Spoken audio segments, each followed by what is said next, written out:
خلو جاي تعالي.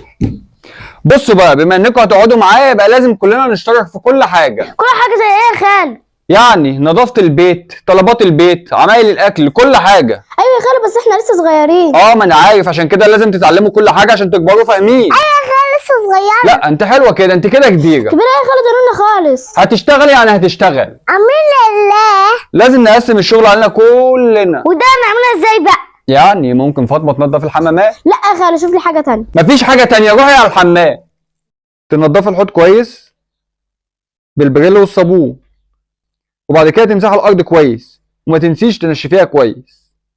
لازم تنشفيها كويس. طب وانا يا خال اعمل ايه؟ انت بقى عليك الاوضه اللي فيها التلفزيون، خد قماشه معاك ولمع التلفزيون والمكتبه، وبعد كده تنضف السجاده كويس، وبعدين امسح الارض بالفتاله.